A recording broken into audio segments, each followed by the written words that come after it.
bien et que vous passez une très belle journée. Je vous retrouve aujourd'hui sur la chaîne YouTube pour une nouvelle vidéo qui sera une vidéo au fil des livres. Une vidéo au fil des livres assez bazar. Je m'en excuse par avance puisque, comme je vous le disais, j'avais beaucoup d'examens et je ne pourrais me remettre à m'occuper de la chaîne et donc à ne lire vraiment de manière régulière, on va dire, qu'à partir de la mi-avril. Donc ça y est, on est à la mi-avril, mais là, les livres que je vais vous présenter, c'est tous ceux que j'ai lus dans mes emprunts bibliothèques que je vous avais présenté dans ma vidéo In My Library Bag, donc c'est très peu.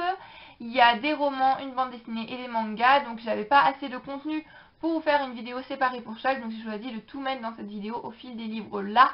Donc c'est très peu sur tout ce que j'ai emprunté. Je suis très frustrée puisqu'il y avait beaucoup de livres qui me faisaient envie, mais bon, je dois aller les rendre aujourd'hui, donc là je vais emprunter encore beaucoup de livres mais qui me feront tous énormément envie. Et donc voilà, je suis vraiment pressée de me remettre à la lecture maintenant que j'ai le temps puisque ça me manque énormément, tout comme me remettre à la chaîne.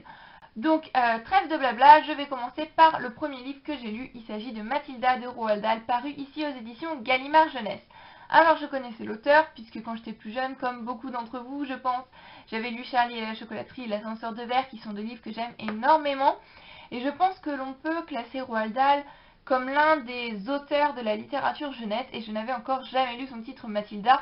Pourtant j'en avais entendu beaucoup de bons avis, donc je suis allée lire la 4e de couverture et j'avoue que ça me tentait énormément. Je me suis donc lancée dans cette lecture. Donc pour l'histoire, on va suivre le personnage de Mathilda, qui est une jeune fille très précoce. Elle a l'âge de 3 ans, elle sait déjà lire, elle a d'ailleurs lu la plupart des classiques de la littérature, Charles Dickens, voilà, Moby Dick. Elle a lu vraiment beaucoup de livres.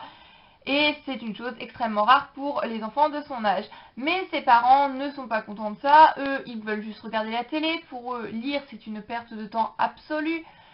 Donc voilà, d'ailleurs, ils ne se sont même pas occupés de l'inscrire à l'école. Et quand elle va rentrer à l'école, elle va avoir une institutrice exceptionnelle et une directrice effroyable qui se nomme Madame Le Gourdin. Donc on va suivre l'évolution de cette jeune fille très précoce qui est Mathilda. Donc voilà, je vous en dis pas plus et je vous laisse découvrir ce livre qui est vraiment génial. Je l'ai beaucoup aimé. J'ai trouvé l'intrigue très originale. J'ai beaucoup aimé encore une fois l'écriture de l'auteur qui est addictive, qui est drôle, qui est... Voilà, c'est un livre, une fois que l'on commence, on a beaucoup de mal à s'arrêter. C'est la littérature jeunesse comme je l'aime, c'est vraiment parfait. En plus, ça se lit très facilement. Il y a beaucoup d'illustrations comme ceci. Et c'est vraiment une super histoire. Il y a plein de rebondissements, il y a de l'action, c'est drôle. Mathilda est vraiment, comme je dis, très attachante. Et comment ne pas s'attacher à une fille qui a pour passion la lecture? Voilà, je pense que c'est très compliqué. Mais c'est un livre que je vous recommande vraiment pour petits, pour grands. Voilà, il a été adapté au cinéma en 1997, il me semble, enfin dans les années 90. J'ai vu la version cinématographique et c'est très très fidèle au livre. Et j'ai beaucoup aimé également, j'aime les deux, c'est un livre et c'est un film donc que je vous recommande grandement. Et je pense d'ailleurs lire maintenant d'autres livres encore de Roald Dahl, qui est vraiment un très très bon auteur. Le deuxième livre que j'ai lu, il s'agit encore d'un roman jeunesse qui me faisait envie depuis un moment. Il s'agit de Mémoires d'un nain pas si grincheux.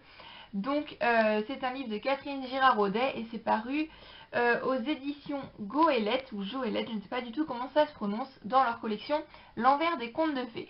Donc c'est une maison d'édition que je ne connaissais absolument pas, mais dans cette collection L'Envers des Contes de Fées, ils ont toute une série de livres qui me font terriblement envie. C'est en quelque sorte des réécritures de contes, mais qui ont pour personnages principaux, les méchants, si on peut dire, des contes, les personnages un petit peu antipathiques. C'est-à-dire que là, c'est le nain grincheux de Blanche-Neige, on en a un sur la sœur de Cendrillon, on en a un sur la belle-mère de Blanche-Neige, on en a un sur le loup du petit chaperon rouge. Voilà, on prend pour personnages principaux dans cette collection des personnages que l'on ne prend pas habituellement dans les réécritures de contes, et je trouve ça vraiment très intéressant, ça permet d'avoir un autre point de vue. Donc dans ce livre-là, on va suivre le nain de Blanche-Neige grincheux, qui en a marre, voilà, d'être grincheux. Lui, ce qu'il veut, c'est sourire, mais il n'y parvient pas, c'est contre sa nature. Donc il va essayer beaucoup de choses pour retrouver le sourire. Je ne vous en dis pas plus puisque c'est un très petit livre et qui mérite d'être lu sans que l'on en sache vraiment grand chose. Et j'ai vraiment beaucoup aimé. C'est très drôle, c'est de l'aventure, c'est un petit peu d'action, c'est très mignon, c'est très bien écrit. L'intérieur c'est tout orange, je trouve ça très original, j'aime beaucoup et je pense d'ailleurs emprunter d'autres livres de cette collection puisqu'il y en a d'autres à ma médiathèque et me pencher beaucoup plus sur cette maison d'édition et cette collection qui mérite je pense d'être découverte. C'est des très bonnes réécritures de contes, comme je le dis, s'intéresser aux personnages auxquels on ne s'intéresse pas forcément beaucoup d'habitude, ça permet de les voir sous un autre angle et peut-être de les aimer un petit peu plus. Donc je conseille vraiment ces livres pour les petits, pour les grands. Ils sont très bien écrits, très bien faits. En tous les cas, c'est le cas de celui-ci. Je n'ai pas encore lu les autres de la collection.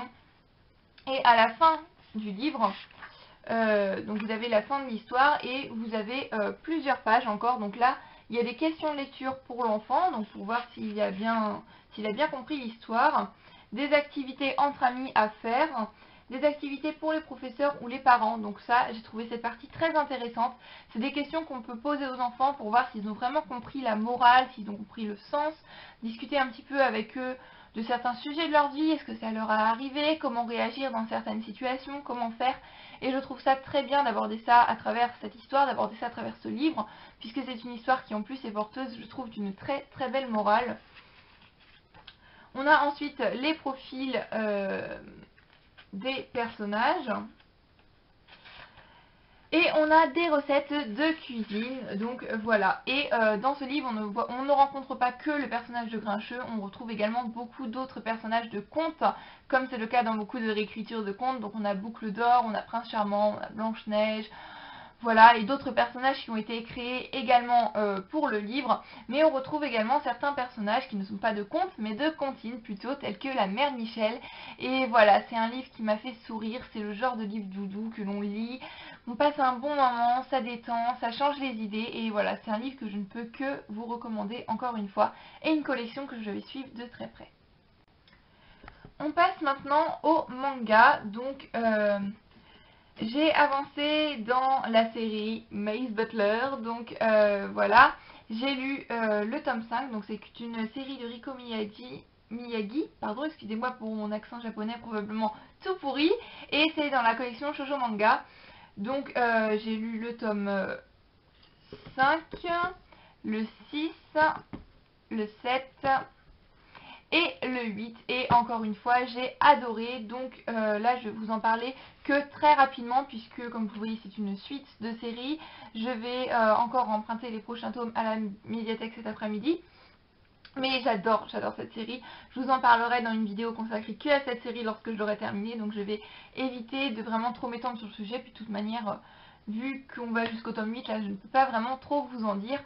Donc on va suivre le personnage de Mei, qui est une jeune fille en apparence tout ce qui est de plus banal. Elle vit avec ses parents qui vendent des pâtes, voilà, elle va à l'école, elle a beaucoup d'amis, elle est secrètement amoureuse d'un garçon de sa classe, jusqu'au jour où ses parents vont décéder et où elle va découvrir qu'elle est en fait la riche héritière d'une famille très aisée et l'une des plus riches du Japon.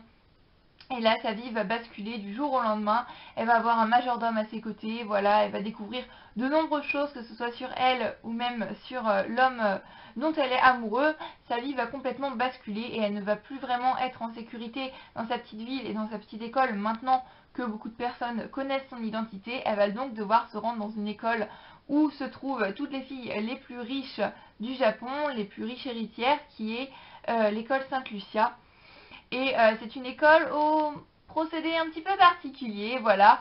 Et là, elle va découvrir encore toute une suite de secrets et toute une suite de choses. Il y a de l'action, il y a de la romance, il y a des sentiments, il y a de l'aventure, il y a tout ce qu'il faut. Pour moi, c'est des shoujo parfaits. Donc là, par contre, on prend un tournant différent, je trouve, dans l'intrigue. Quand on compare au premier tome, on a plus d'aventure et plus d'action. Ce n'est plus du tout la même Mei. On la voit grandir, on la voit évoluer. Et ça, c'est une chose que j'aime énormément. Tout comme on voit évoluer les autres personnages. On apprend à les connaître au fur et à mesure des tomes. Et c'est vraiment une saga géniale. J'ai rarement lu d'aussi bons shoujo que ceci. Et j'ai hâte de continuer la suite, même si entre le tome 5 et 6 il me semble il y a une intrigue qui pour moi durait un petit peu trop longtemps. Ça commençait à s'éterniser un petit peu trop à mon goût, mais ensuite ça a pris un tournant complètement différent et j'adore tout simplement. C'est un manga que je ne peux que vous recommander. Franchement, si vous hésitez n'hésitez plus, voilà, et lancez-vous puisque c'est une série qui mérite grandement d'être découverte. Et pour finir, je vais vous parler très rapidement d'une bande dessinée que j'ai lue hier. Il s'agit de Choisis quelque chose mais dépêche-toi de Nadia Boud, ou Bud, je ne sais pas trop comment ça se prononce. Donc c'est paru aux éditions Agrumes et c'est le souvenir d'enfance de Berlin-Est en 10 chapitres. Donc lorsque j'ai emprunté ce livre, c'est tout d'abord pour sa couverture qui m'a un petit peu attirée. Je trouvais qu'elle changeait des bandes dessinées que l'on voit habituellement. Et pour son titre, choisis quelque chose mais dépêche-toi, puisque je pense que c'est une phrase que l'on a tous au moins entendue une fois dans notre enfance, et je me suis dit, oh, ça peut être sympa. J'avais pas feuilleté, je ne savais même pas que ça parlait de l'enfance de l'auteur dans Berlin-Est. Mais lorsque j'ai découvert ça, je me suis dit, pourquoi pas en fait, ça peut être très intéressant, mais ça ne l'a pas fait malheureusement avec moi. J'ai pas tout compris, j'ai pas forcément aimé les graphismes, voilà, qui sont quand même assez spéciaux, assez particuliers. Mais c'est une bande dessinée qui a reçu de nombreux prix, donc je pense qu'il ne faut pas se fier seulement à mon avis. J'ai tout de même passé un assez bon moment dans l'ensemble, même si comme je disais, je n'ai pas tout compris. C'était par moments drôle, c'était par moments touchant. Mais ce n'est que des petits extraits de son enfance, voilà. J'ai été quand même dans l'ensemble malgré tout un petit peu déçue. Je m'attendais pas du tout à ça. Mais comme je vous le disais, elle a reçu de nombreux prix, donc si vous voulez essayer, ne vous arrêtez pas à mon avis et allez vous faire votre propre avis, puisque si elle a reçu autant de prix, c'est qu'elle le mérite. Donc voilà, j'en ai terminé pour cette petite vidéo au fil des livres. J'espère que ça vous aura plu. Je suis vraiment désolée, c'est assez bazar cette vidéo. Mais voilà, je suis pressée de vous retrouver dans une prochaine vidéo sur la chaîne. Ce sera une vidéo In My Library Bag, puisque comme je vous l'ai dit, je vais retourner chercher de nouveaux livres à la bibliothèque cet après-midi. Donc j'ai très hâte de vous montrer tout ce que je vais trouver comme d'habitude. Donc je suis désolée encore une fois, ça fait beaucoup de vidéos In My Library Bag qui arrivent à la suite. Mais vu que c'est des vidéos que je fais au moins une fois tous les mois et que je n'ai pas tourné vraiment beaucoup de vidéos ces temps-ci, voilà ce qui arrive. Mais j'espère que ça ne vous dérange pas trop en tous les cas, vu que, comme je l'ai dit, j'ai fini les cours, je vais pouvoir revenir en force sur la chaîne, vous tourner des vidéos au fil des livres comme d'habitude, puisque c'est le genre de vidéo qui me fait toujours plus plaisir à faire avec les vidéos In My Library Bag, mais aussi des tags. Voilà, j'ai envie de vous préparer plein de petites choses. Donc en attendant la prochaine vidéo, je vous fais à tous plein de bisous et je vous dis à très bientôt. Bye bye.